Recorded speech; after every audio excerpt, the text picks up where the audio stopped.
పాఠ్యపుస్తకాల బరువు తగ్గించేలా చర్యలు తీసుకోవాలని రాష్ట్ర గెజిటెడ్ ప్రధానోపాధ్యాయుల సంఘం విద్యాశాఖ ముఖ్య కార్యదర్శి బుర్రా వెంకటేశాన్ని కోరింది.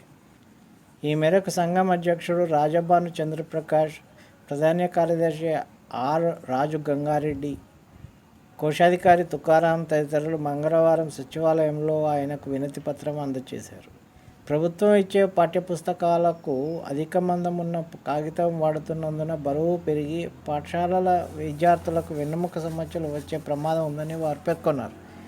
దీనిపై స్పందించిన వెంకటేశం వెంటనే పుస్తకాల కాగితం సేకరణ టెండర్ ప్రక్రియ వివరాలు సమర్పించాలని అధికారులను ఆదేశించారు. ఇంకా 10వ తరగతిలో భౌతిక, జీవశాస్త్రాల పరీక్షలను వేర్వేరు రోజుల్లో నిర్వహించాలని, ఒకే రోజు జరిపితే విద్యార్థులు ఒత్తిడికి గురవుతారని సంఘం ప్రతినిధులు వివరించారు. పుస్తకాలు 2 సెట్లు తయారు చేయాలి. హాఫ్ ఇయర్లీ వరకు ఒక సెట్ చేయాలి, హాఫ్ ఇయర్లీ తర్వాత ఒక సెట్ చేయాలి, అంటే 2 పార్ట్స్. అప్పుడు ఏమవుతుంది, అన్ని బుక్స్ ఒకటేసారి కాకుండా ఆటోమేటిక్గా సగం వెయిట్ తగ్గిపోతుంది. సిలబస్ ఎట్లయినా తగ్గించలేరు.